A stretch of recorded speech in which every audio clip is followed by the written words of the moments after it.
All right, welcome back to another Bucs Bounty. I got my man KY. KY, we just came from maybe the most elite baseball camp of all time, and that's Pirates Fantasy Camp, where the young buckos get out there and just show off their skills. They showcase their speed, their athleticism, all done by maybe a sundial, I guess is the best way to put it. Is the way we capture it all.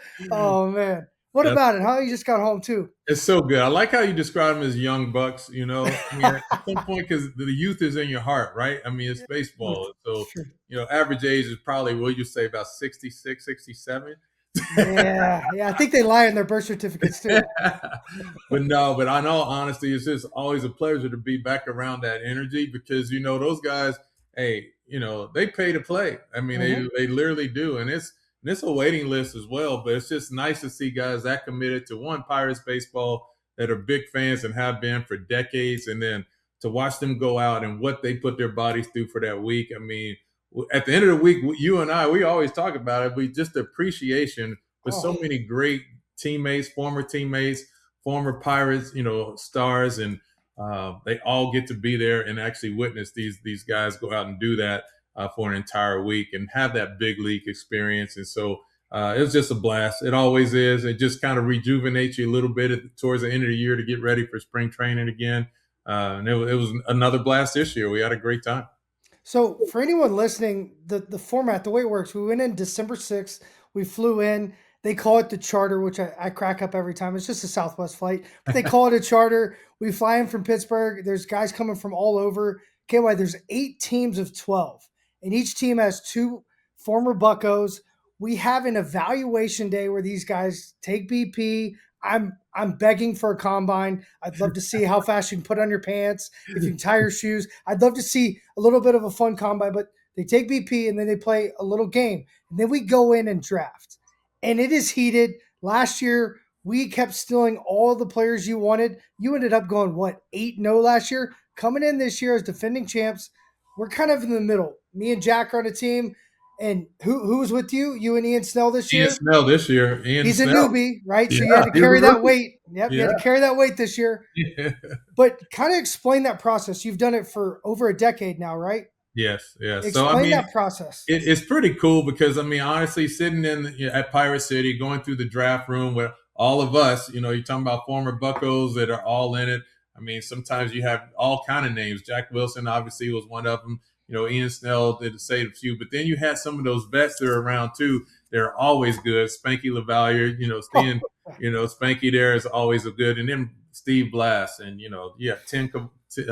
Kent Jacoby, and so Teague being there, just running everything. And it's just so many guys. But, to have that draft there, a lot of guys act like it's not a big deal. We just go, but they're so familiar with the guys because they've been coming year after year that you have a pretty good idea what kind of team you're putting together. But everybody starts looking at that age as they start getting into the draft. Who do you want to take? You want to get Yep. that young guy, that Yep. young 40-year-old. Typically, those are the guys that end up blowing out because they're not used to playing 7 games in Uh-huh. a row. But I mean, go through the draft process. We get our teams together, and then we get after it, playing double headers most of the time throughout the week, and we have a blast doing it. I mean, we say we don't really care, who wins or loses, but you know better. We all know better. I mean, we're fighting for it. I mean, I know Jack was. You and Jack were a little sweating a little there. You had a nice little streak going, and all of a sudden, it just kind of went downhill fast. But but it is a blast. I know it is a waiting list, obviously, to do it. It always has been. This has just been a tremendous thing. Joe Bilodeau from the Pirates puts on an amazing, really event is what it is. I mean, it's an event that you can look forward to every single year. And, you have guys that have been going 20, 25 years straight, and so it's been pretty impressive to watch the bond that we've had. You and I, been able to share a bond with these gentlemen, which is Pirates baseball, and then to compete on a regular basis. They're right there talking baseball with us throughout the entire time at Pirate City. We're there together. We go out to dinner together. We eat together. We have karaoke together. Yeah, so Ooh, that you one, killed it. You I killed it. kind of smashed on that a little bit, but it was good. But no, we had a great time. Caps and I, we had a good time doing our little show there. So I mean, it's just fun baseball, giving you the big league experience, and you can't say enough about those guys and what they put their bodies through for that entire week. You're not going to hear me and KY plug many things, especially on Bucs Bounty. This is one thing that if you haven't heard of it or if you haven't had an opportunity to just see what it is, I encourage you to go look because it is a phenomenal event. This was year 4, maybe, yeah, year 4 for me. And it was my favorite year, KY. Yeah. I think because that bond's gotten stronger, you Mhm. get to see some of the same faces. And it's the one thing you miss when you walk away from the game is that team aspect, that culture. Yeah. And this is a special type of culture because I don't know anywhere else on the planet where you could tear an Achilles and say, "Back off, meat. I'm finishing the game." Right? We saw stitches in fingers. I mean, look at my finger. My finger's still bent from playing. But the reality of it is, these guys love the game so much. I think there's a lot to be learned, a No lot to be doubt. said for kids and just ultimately pros to go out and see that love. I think Rook says it the best every year. He goes, "Dude, you guys love the game more than I do. I wouldn't do this." And Yes. I'm not going to say that for myself because I'd probably do it if I was 70 years old and get hurt. But like that's the reality. These guys show a love for the game that I think is so genuine and so rare that if you don't know what baseball is all about, going down there, it just changes everything. And KY, I gotta bring in that last day. I always say when I don't win the championship, I'm pissed off. We started out 5-0, and then we fell off the table. Our guys just didn't have it. It's okay, it happens. But I tell them every year, I'm like, hey, now it's my time to wear you guys out because the pros in the last day we play every team 3 innings, and KY Yes. played almost every single inning at first base. Still picks it like a booger, but it is a blast because these guys want nothing more than to get a hit off Caps or Jack Yes. or Ian, and it just doesn't happen very often. No, it Very doesn't. often at all. I mean, it's so funny because I think a lot of times I don't even know that the goal is getting a hit as much as it is making contact. And it's No so doubt. funny because then you realize the separation, right? You realize that Yeah. all they want to do is put the ball in play. And I'm like, yeah, we play defense too. So you guys, somebody asked me, it's like, well, did anybody score? I'm like, score? I'm like, Score. they are never going to score. I'm like, No. it's just not going to happen. It's going to take. I've never seen that game where the pros gave up a run, and so I can't see that ever happening. Just as long as we're playing defense, I mean, at 90 feet, sometimes it takes those guys 7 to 8 seconds to get 90 feet. So trust me, 7, 8. this is true. I'm being generous. My clock broke. Now, so another thing, Ford, what you do have bloopers, and we must say that we had a few that were very worthy. I think Maybe the best one we've ever seen. It was, and he was on your team. You're talking about the history of the game. You're talking about 4 generations of baseball, and all of us, all the pros in the clubhouse, we are like, we've never seen this. So let me give it to you, to all the listeners. Yes, this please. is what happened. So we had a pitcher. It happened to be on my team. Pitcher on my team was pitching, left-handed pitcher. He pitching over at Lecom too. Releases the ball and slips coming down the mound, but the ball was thrown over the plate. The hitter popped up the ball in the infield, and at the time, Drew Bennis and I was one of my coaches, and Ian, we were looking. We were like, man, this ball's gonna land right on top of him. And so we were telling him it's right on top of you. It's right on top of you. And sure enough, the ball literally squared him up on top as he's on the ground, squared him up right on top of that, right on that button on the top of your baseball cap. It squared him up. The ball shot straight back up in the air. Honestly, normally you would be concerned about a player getting hit in the head with a baseball. And I was after I stopped laughing. But it's like, what do you do with that? You know what I mean? I'm like, what are the chances that a pop-up would literally land and hit the pitcher on top of the head? We actually had the clubhouse guys actually made it for us. This is the big leagues after all for us. So we had a hat made for him. It was a Pirate baseball cap, and we cut a hole in the top of it and put a baseball halfway down inside of it and presented it to him the next morning. And the whole camp went crazy. They had a big kick out of that. And probably the best part about that whole thing is I don't know if there's anybody more competitive at camp than that guy. That's right? so true. Dude's doing extra work every day. Extra work. The fact it happened to him, I think, is even better. And the next day we're playing, ball goes up, And I go, oh no, there's no way he's going after that one because you don't forget it, right? You don't forget it. You're So like, don't true. happen again, don't happen again. So He true. literally let a ball drop right in front of him. Like, nope. Yeah. First baseman came and picked it up, and I was rolling. I look Oh my over, you're rolling. God. It's just a bunch of kids It having is. fun. They It just is. happen to be old. Old. That's Old. a good one. Old in age, but young at heart. Amen. Amen. Hopefully that never changes. Yeah. So if you haven't seen it or you don't know anything about it, Joe Billadu does an incredible job.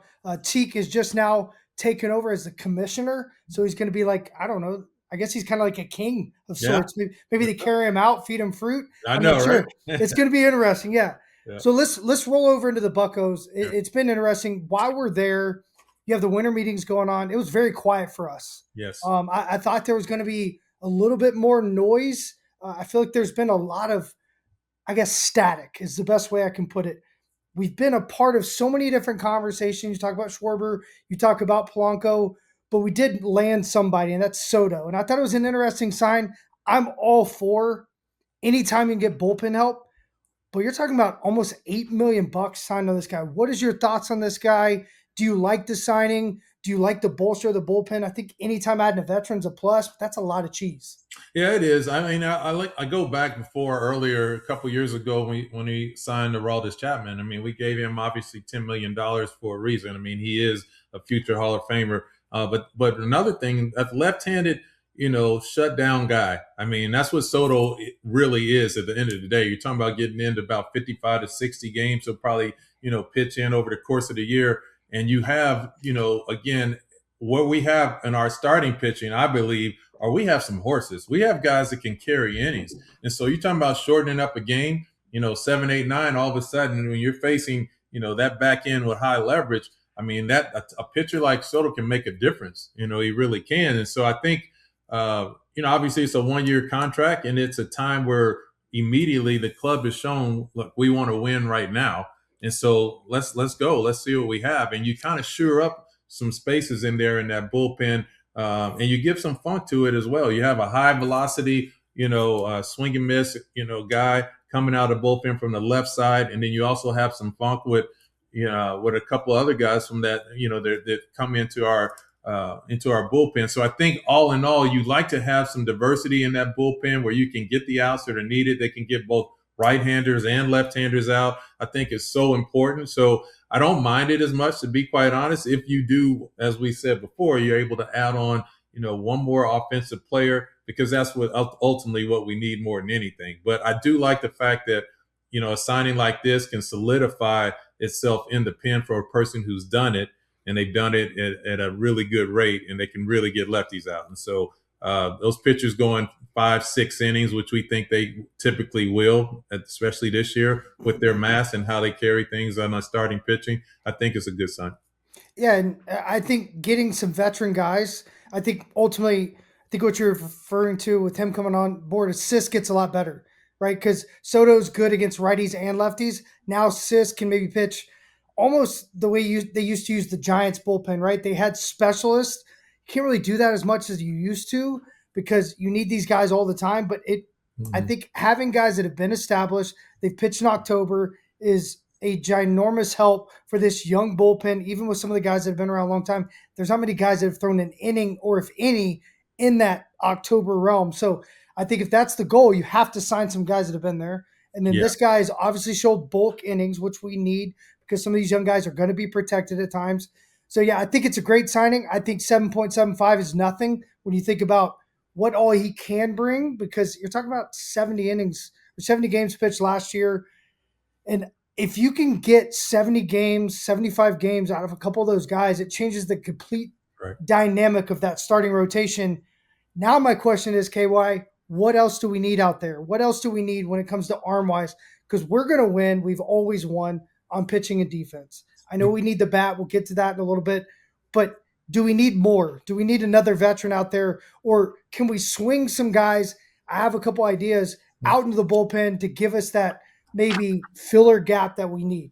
Well, I mean, I think, I don't think we really need anything else. Personally, you always use the arms, but it's just not just arms. It's arms that are effective. It's arms that really can pitch, the arms that can get righties and lefties out. Like I said, With rule changes, you just can't come in and just face one guy. I mean, you're there. So it helps to have a guy like Carmen Majinski or somebody like that has already shown he can be a starter, and also he can be that hybrid, if you will, that can come in and get outs from both sides of the plate. It doesn't matter.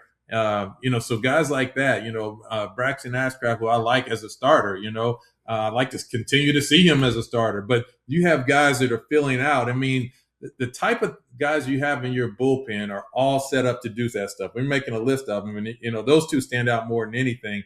But then, like you said, when you have other guys that come in, Justin Lawrence, for example, when he left before he went through his injury, man, he was dynamic. I mean, it was nasty. So it was so good to see him come back at the end of the season and be back, in the Pirates uniform pitching. Because he's another one of those guys, kind of like Evan Sisk. I mean, they have funk from different sides, of the arm. And so you love to see guys like that. So I just think the bullpen is set up, and you have some arms down in your minor league system too in Indianapolis that are on the roster that can contribute. But I don't think that's the direction I would go, trying to add on one more arm. I think that money really, really does need to go towards offense at this point.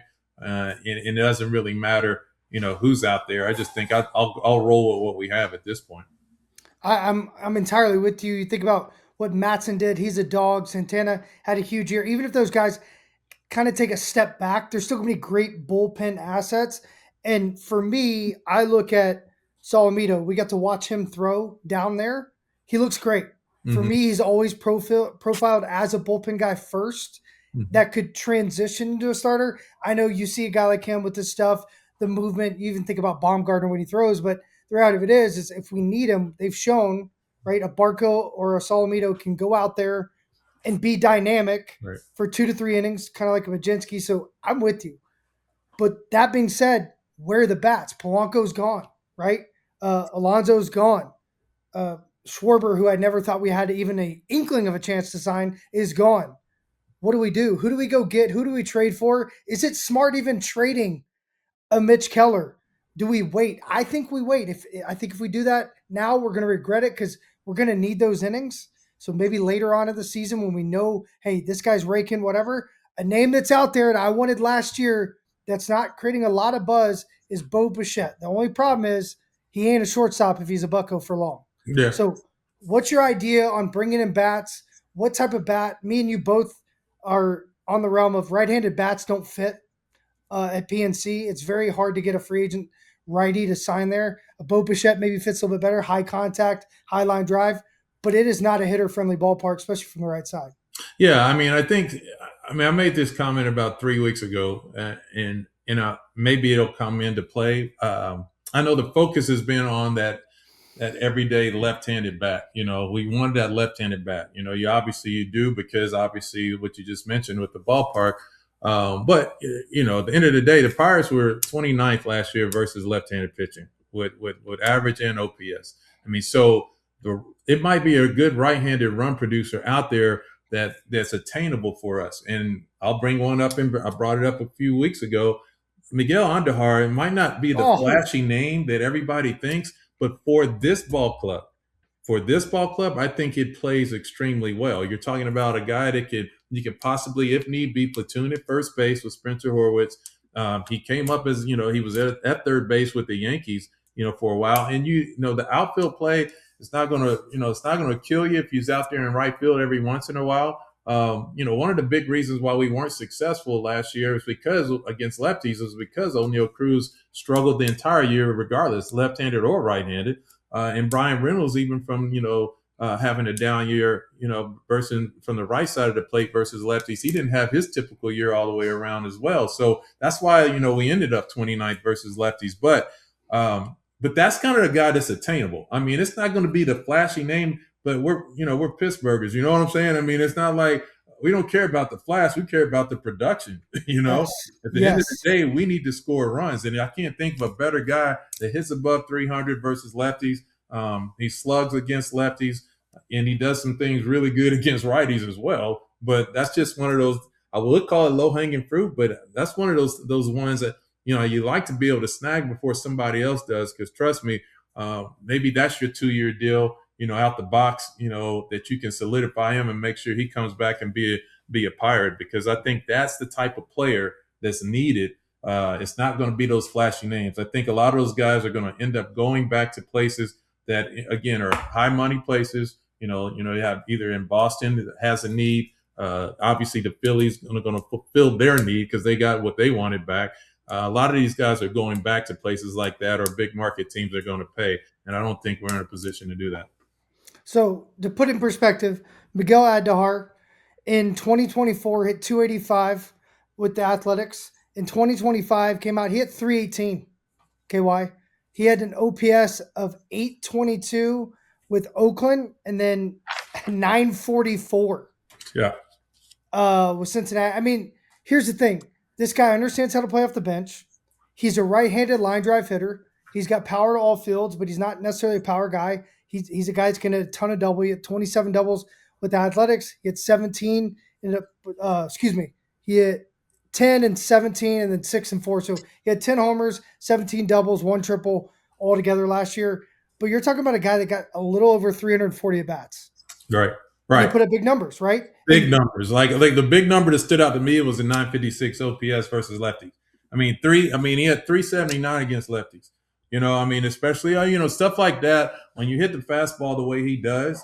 And you could argue when you have a guy that expands the zone like he does, but he hits the ball hard. Again, that's why I said I love guys like this. You have to have a diverse lineup. It can't be a one-hitter quitter type of mentality where you just have the same guy over and over in the lineup. You need to have some bad ball hitters that produce, runs for you, and he has the ability to do that. And so these are the type of guys that I would really look to, consider acquiring, because they fill in that void that we've had over the last several years with guys that can drive in, 80, 90, runs. So give him an opportunity to do that, even if it's split time versus left-handers. I think you've improved your ball club from this year to last year almost instantly.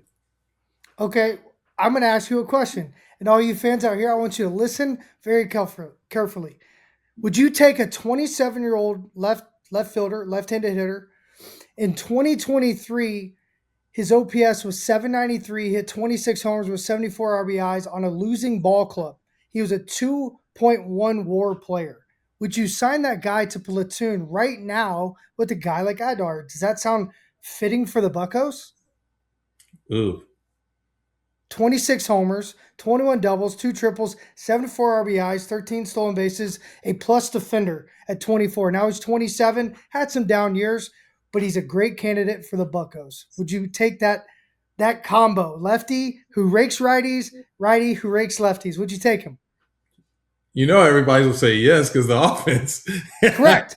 Do you know who that player is? Who is that? That's Jack Sawinski. Exactly. So all you haters out there, you get him for $1.5 million. And this is what I really want people to understand. In 2024, he changed his swing. He came out. He was abysmally bad, right? He was a negative 1.7 WAR player in 2024. Last year, as bad as he was, negative 0.3. Off the bench, only had 150 at-bats. So you're talking about a guy, give him 500 at-bats, watch him hit 20 homers, watch him drive in 70, and be a plus defender, because last year he showed the plus defense came back. He wasn't swinging outside the zone, but he was playing off the bench. He did not hit good. I'm not going to fight for him in that realm, but he has not had the same opportunity, not even close, that he had in 2023. If you can figure out a way to get this guy successful, driven at bats, and I mean, who does he face well? Even lefties. If it matches his bat path, right? If he's down in the zone, I think he could hit any lefty that's out away from him. If he's thinking that way, he probably can't hit a good guy with a lot of depth because he's got a flat barrel. That's okay. So put him in the right situations. Bring in an Adar who just wants to sign a 2-year deal and be a part of something great and get his at-bats. He doesn't care if it's every day. It's a perfect situation. I'm all in with that. KY, what are your thoughts? Yeah, I know that. I've always liked Jack Sawinski because I remember when we first got him in the trade. And I've said this references many times, even on the air, that, when we first had him in Altoona, when the trade happened, the first home run that I saw him hit was to left center field, backspin and carry. I mean, I remember it well. I mean, it jumped off his Because that bat. doesn't happen often, right? No, it doesn't. Up It there. doesn't happen very often at all. So I go, anytime you have a guy that has some pop, was able to hit the ball the opposite field out of the ballpark. I mean, it gets you pretty excited because that's usually the last thing that takes place for power hitters and able to do that. They usually want to get to pull side.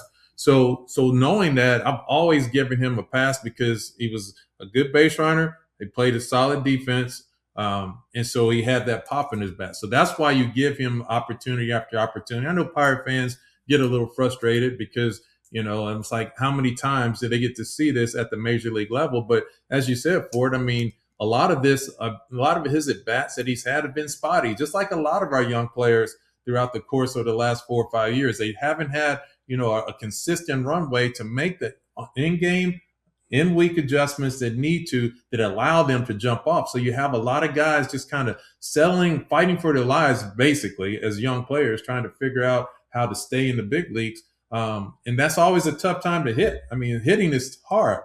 And I think that's the process that gets disconnected when you start thinking about guys that actually have played the game, been around the game, versus the ones that, that record the game and check, measurements and things of that nature. It's just the fact that it's hard to really get a steady look at who this player really is if he doesn't have that. So, I mean, I'm not exactly mad at it, but I can tell you right now, the Pirates are past that period of, hoping that this jumps off.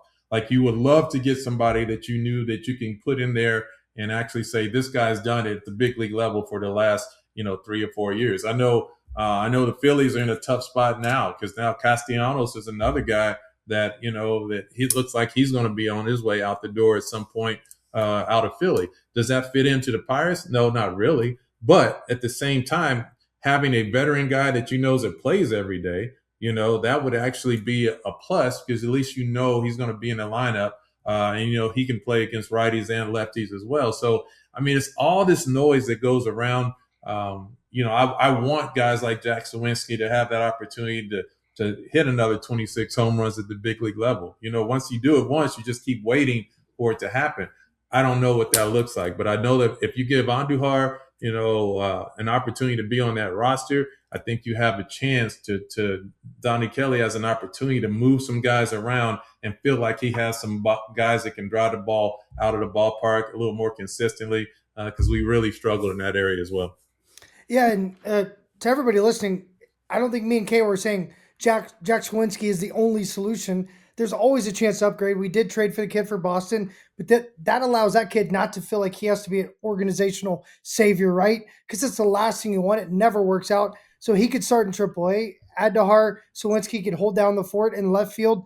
Andujar can obviously play in multiple different spots, which helps. Yeah, I think it's just the creativity because, yeah, I want a Cody Bellinger. But my question is all the time is, I'm Cody Bellinger. I'm getting pursued by the Pirates and the Yankees and the Mets and the Cubs. Mm-hmm. Who am I going with, Exactly. Right? I love the Pirates. I'm a Pirate and I bleed yellow, as do you, KY. But we have to find ways to separate in free agency. One thing the Blue Jays did last year, because if you sign in Canada, you're paying 2 taxes. Yeah. Most people don't know that. So what they do, the family room got better. The weight room got better. Mm-hmm. The training room is state of the art.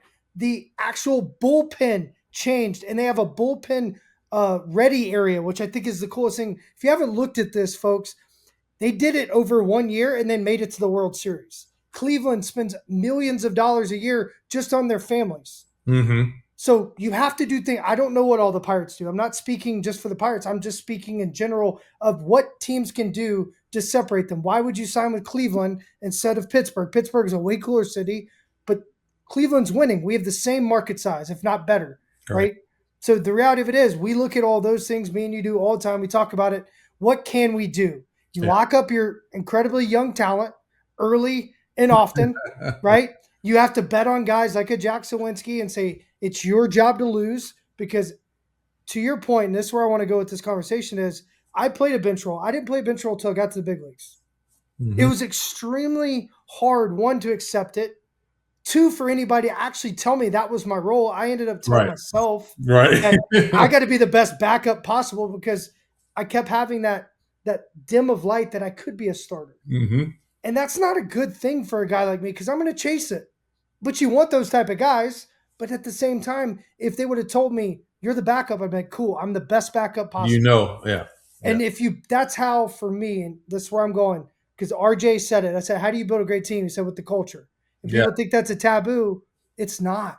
It's Mhm. not, KY, because if you know where you stand, That's it. guys start fighting for you, and they're going to want maybe the less talented player because he fits the team better. Right. And if you start having that, that's when special things happen, right? No, I agree. I mean, he shared this all the time about communication, how important it is to get the player to be the best version of himself. I think that's key. You bring up a good point too. I think, like certain guys, remember Alex Bregman was the guy that was out there. Yeah. And that's a perfect example. All right, what tie would you ever have to try to bring a guy like Alex Bregman in? I mean, he just happened to be an LSU Tiger. I don't know.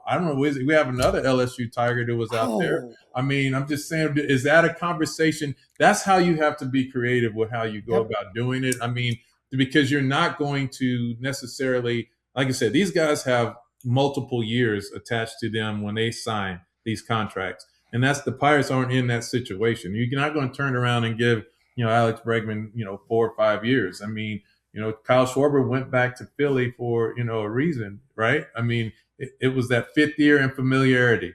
Guys are Well there, said. certain things that just take place. So realistically, that's why I always come back to the ones that are attainable. The one was interesting to me, and I talked about this with Stevie about the last time we did Bucs Bounty, was the Cedric Mullins opportunity. He was out there. Yeah. I was really shocked because obviously the next day he was gone, Tampa Bay. I'm curious to see what kind of year he has, No because doubt.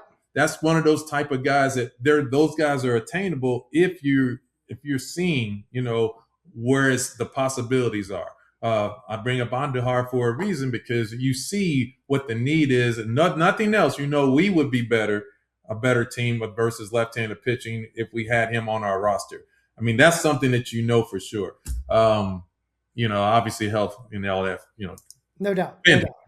but those are the type of things that you're looking for. Where's that area where we can improve our ball club, and have some opportunities to do some more things and grow the clubhouse right. Have the type of players that Donnie Kelly can really get the most out of. That resonate, for winning. That recipe for winning looks good. They defend well. They run the bases well. All these things kind of now start forming itself for your spring training in 2026. So a little bit of work to do, obviously, but I mean, we mentioned a few guys. We'll see how it turns out, though. But as you said, money is always going to be the key. Let's not think that a guy like Bichette is going to land in Pittsburgh.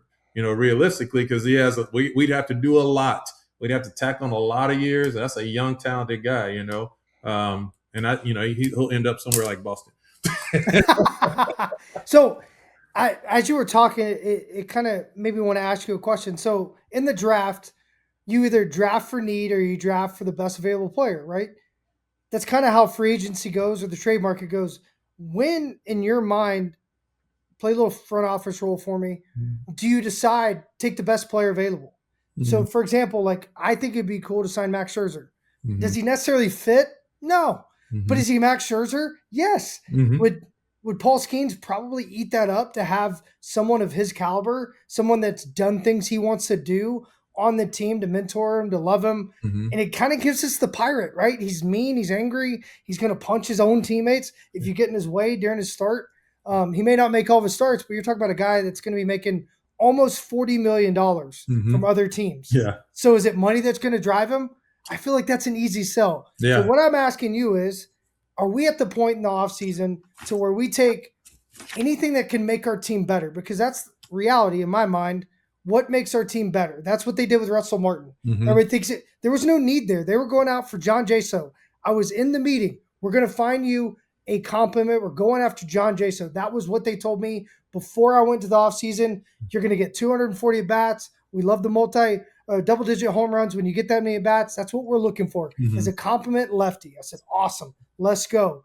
Then they found Russell Martin, right? Mm-hmm. Why wouldn't you sign him? He was a better free agent, right, and you got him at a discount. Yeah.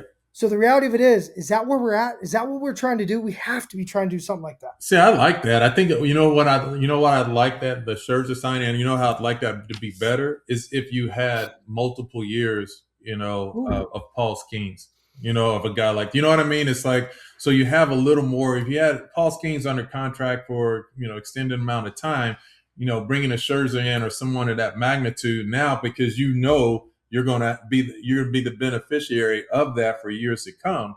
Whatever messages are delivered, you can grow that. The concern is obviously you bring that in and it's for 1 year. And then the next year, you're starting to look at things a little differently because you don't know how long Paul Skeens is going to be in a Pirate uniform. So, I mean, I like that call, but I would very much love the thought process of solidifying Paul Skeens in a Pirate uniform somehow, before making a move like that. And that's just a personal preference, It's just like, Yeah. but I can see it being a great benefit, even if we did that, we still would run into that same thing we've been struggling with over the last several years. Where's our offense coming? You know No what I doubt. mean? It's No the doubt. same thing over and over again. So like I said, at this point, I mean, from a pitching side, I know they say you never have enough of it, but I would like to really, really redirect ourselves into some kind of offense. We need to acquire some, not a guy that's the 4A guy that had a little shot of being an upside, or no, we need a solid everyday guy that can come in and put up some numbers that we know that's done it in the past for several years. We need to find that bat that at least shows us some of that. Yeah, and I think via trade, I don't think we're talking. I know free agents is the easier way to go, and it's an easier conversation. But we do have depth in the organization, and we always talk about trading our pitching. Well, we also have some really good, young, talented position players, right? And I look what the Cubs did last year. They really did nothing on the free agent market. Nothing. Mm-hmm. Nothing of significance. Well, guess who was, the second best team in our division, but number one almost the entire year till the end? The Cubs. Because they went out and got Kyle Tucker. Mm-hmm. It completely changed the dynamic of their lineup. He did fall off towards the end, but is that the move? I've always thought it was. I don't necessarily think you have to throw out Mitch Keller, Burrows, and all these dudes. I think there's a bunch of teams that would take the risk on guys that maybe aren't making a splash yet. And also, it saves you from that conversation 3 years from now. Mm-hmm. Nobody knows about O'Neal Cruz and what LA got for him or didn't get for him, right? Because it's so far removed. Yes, it's Right. O'Neal Cruz.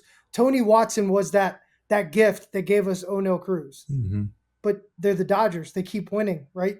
They got Tony Watson to pitch in the postseason. I really believe the trade is the best element for us, and then maybe trade and sign. Yeah, That's what I wanted to do with Bo last year. Yeah, but we didn't do it.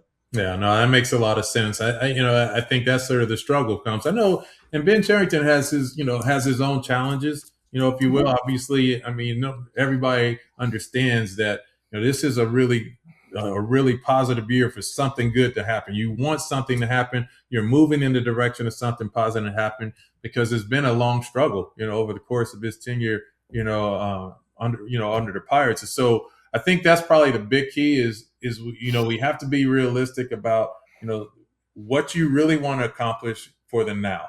Are you giving your manager every opportunity to compete within your division? I mean, let's forget about all the other noise around us. I mean, I'm not concerned about playoffs. Can we compete in our division and give ourselves an opportunity to win a division? We've never won the NL Central. I say it over and over again. We've never won the NL Central. And so if you make that a priority, get back on the screen. If you get back, understanding how we build to at least put ourselves in a position to do that, I think that all the rest of the stuff, the noise along, it'll start weeding itself out. You have the right guys breaking Florida at the right time. And that's the goal, but no one can sit here at this moment and say offensively we've solidified ourselves to be better, because we still have some question marks. And a lot of those question marks, as we said, come in guys having better years. O'Neal Cruz, Brian Reynolds, we get it. You got to have better years. Triolo, if you're going to be out there, you need to have a better year. Gonzalez, you have to have a better year.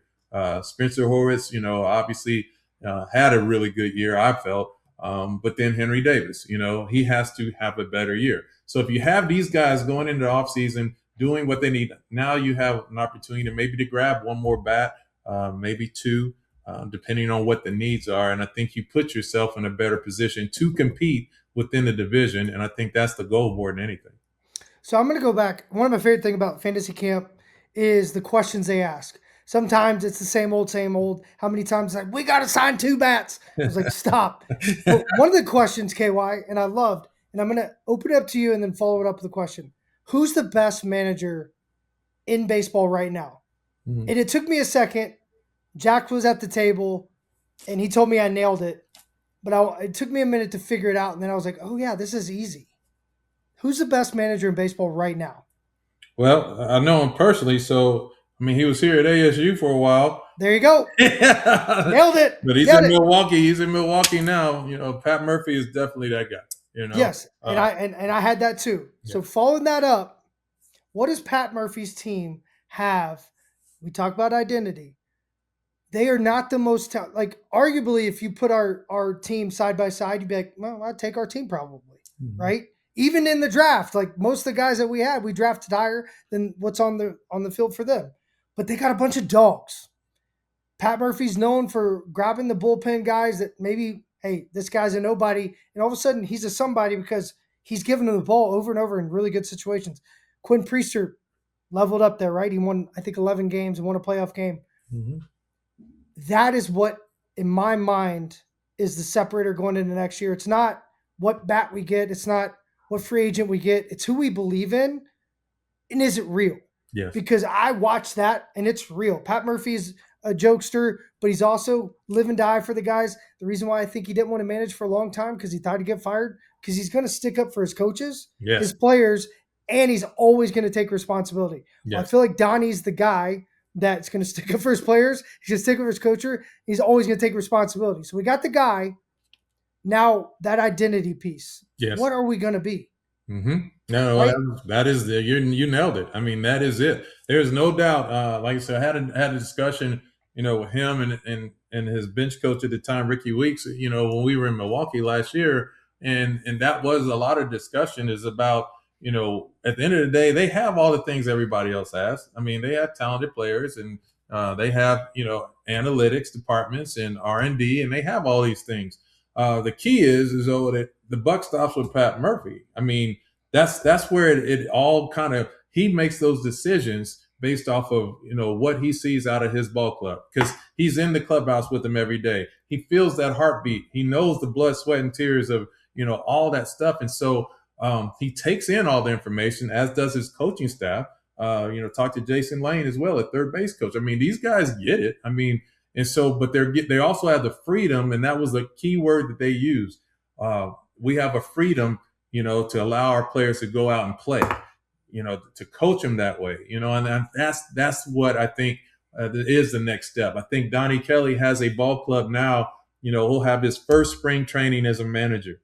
It's not being filled in, halfway through the season or a quarter into the season where you're taking over something. You're actually being a part of this process, and you're starting to build the way you need to build. And so I think that's going to be a key thing for him, being able to run his first spring training, have his guys, they buy into exactly what he's selling, which is some good stuff. He comes from that background, that understanding, that Jim Leland, like I said, he's been around the Gene Lamonts of the world. He's been around some very good managers and very good coaches throughout the course of his career, both as a player and as a coach. And so he has an opportunity now to take all that knowledge, understanding, and put these guys in a position where they can be successful on a regular basis, day to day. And so, like you said, the blueprint is out there. It's not very complicated in that regard. Now you just have to make sure that, just like anything else, every player is on the same page. We come every single day with one goal in mind, and that is to beat your butt, period, hands down, no matter what. Every single pitch. We don't take pitches off. That's Donnie Kelly. That's when I look at him, that's what I see. And I see now he just has to make sure that gets embedded into the rest of his ball club as we move forward. And to kind of wrap all this up, like when we play the Brewers, for example, it's like, man, stay away from the big inning, right? Don't walk these guys. When you play the Phillies, you're like, don't have that big swing. If you walk guys in front of the big three, you're probably going to get hurt. When you play the Pirates, what do you say? right? And that's the problem. You don't have to worry about any of it. That's what I said. When Stevie brought up the last episode we had, him and I, he brought up the pluses because I know you're trying to find positive. No doubt, no And doubt. We have some of those. you bring up the offensive, the ability to walk. And I'm like, well, it's a lot easier to walk when you don't have guys hitting behind you that are driving the ball to the ballpark. Pitchers don't have to be as fine with us offensively because we don't have, big bats to follow up that. You have to be the exact opposite of that when you're facing the guys like Chicago playing at Wrigley, or you're playing against, the Phillies at home, or whatever the case. But I will go back for and say that the one thing that the Milwaukee Brewers did do, they had, and I brought this up on the air a couple times. When you look at their lineup, they had three guys that could have led off for that team. Three in one lineup, and they were spit out. One round 6 and 9, where they just traded one too. Exactly, and so it's plus, like, so when I say that, this is how diverse your offense can be based on your roster configuration. You have to understand how to produce runs. There's no doubt about it. It can't be a one-trick pony where you're just hitting the ball deep. Guys have that. They don't survive. But to have a diverse lineup, being able, guys that can hit and run, guys that can steal bases, guys that can put the ball in play with 2 strikes consistently, that becomes, as you said, the identity of a ball club in Pittsburgh. That's what the fans want to see. They want to see 2-strike tough at-bats. That's who we are as a city. That's what it is to be a Pirate, So getting that identity back, owning the fastball, as we said before, have something that you say, this is what we do as Pirates, and I think we're on our way to do that. I couldn't agree more. And that's where you start to see a diverse lineup come together, and that's when it gets special. I said something this year and you loved it. I said, you play with what you have, not what you want. And that's the reality. Like, no matter what, you played hurt, I played hurt. You have to try to do the best you can with what you have. The hardest part is identifying that part of you right now, right? Mm-hmm. You want to be more than you are always. You want to be the guy you were 2 years ago. But what are you now? But the biggest kicker for me is, KY, do you allow it? Right. Does the team allow it? Does your own ego allow it? Because if you start to allow it, you see a Christian Yelich have a down year and then 2 great years. You see a Kutch last year have a little bit of a down year, comes back, has a great year, because you allow it. You believe in it. Right? That's solid. That's well put. That's the thing. I think because of Pittsburgh and what's transpired over the last, 5 years or so, the patience. You have fans that are impatient. You have, leadership that's impatient. You have players that are impatient. Well, all that is necessary. That's part of it. That's the noise.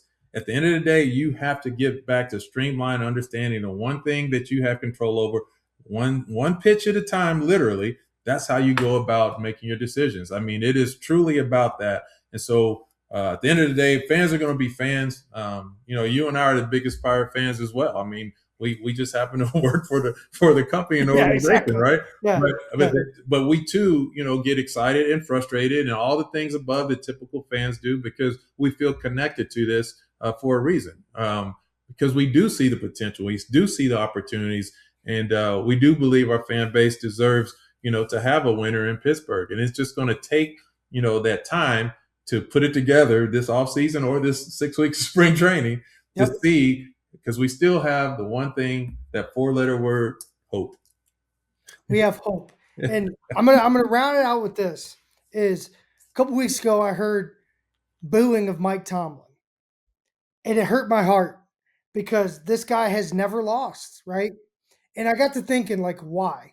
Let me put my head in a super fan's mind. Why would you boo? And the reality of it is they want more, right? As soon as you win, you want more. So it's what's the goal? Mm-hmm. Mike Tomlin's goal is to win every game and win that last game. He's defined that over and over again. Now, maybe he's got to say, we want to win a championship. I don't know, but maybe it's more direct. And KY, that's one thing I feel like as a team, last year we came out, and I'm really excited to hear the messaging going into spring training and through spring training. We said, we have to win. That's all we said. Mm-hmm. And for me, that's too little. Be specific, define it, so wholeheartedly that when you lose, we know you lost. Yeah. When you win, we know you win. And I Mhm. feel like that's what the Pirates fans deserve, and that's what they're asking for in all levels. Now, Mike Tomlin may be playing chess, and the fans are playing a little bit of checkers when he's talking Mhm. because you can hear what his goal is, and it's to win the last play. If you Mhm. win the last play, you win the last game, Right. right? And that's ultimately what I think Donnie's got to do. If that messaging's right from top to bottom going into this year, win, lose, or draw, I think the effort that we put in will be seen like it's never been seen. No, I mean I do. I mean I grew up. My mom taught me to be goal oriented, and there's Yeah, no doubt about it. And so some things you have control over, a lot of things you may not. But that's why I go back to winning the NL Central as a yeah, goal, as a goal out of spring training, one pitch at a time. That's what our goal is. Solidifying that because now every single moment you're thinking about everything you can to make that a reality. And what does that mean individually? What does it mean as a team? What does it mean as a coaching staff, as a manager? What does it mean as a front office, as a scout? This is your whole culture of your organization, is putting money, time, energy, resources, relationships into building that culture that you want to have with the goal in mind. I mean, that's necessary. So I think, we'll see. I mean, like I said, we yeah. will see. I mean, the game will let us know, as I always say. Truth. And there's nothing better than putting that banner up. Because if you win the Central, what goes up? A banner, Exactly. Exactly. right? And you did it. You did it with your guys that you put together and you built and you went through it as a whole unit. A whole unit. The front office staff, everybody. It takes literally all of us to do something of that magnitude. But you got to be a part of that, and you have to believe in that from day one pitch at a time. We're going to end right there. KY, you're a blessing to the game, to the organization, to me. Appreciate you joining Bucs Bounty. Thank you, everybody, for listening. Belsky, you're the best. That's who produces it, runs it together, puts the rundowns down. There's nobody better. So thank you, fans. Hopefully, you have a Merry Christmas, Happy Hanukkah, Happy Holidays, whatever it is. And look at that tree in the background that KY's got Oh going. yeah, yeah. Let's go. With the terrible towel, too. I Get it. Let's love it. get I it. love it. All right. Until next time.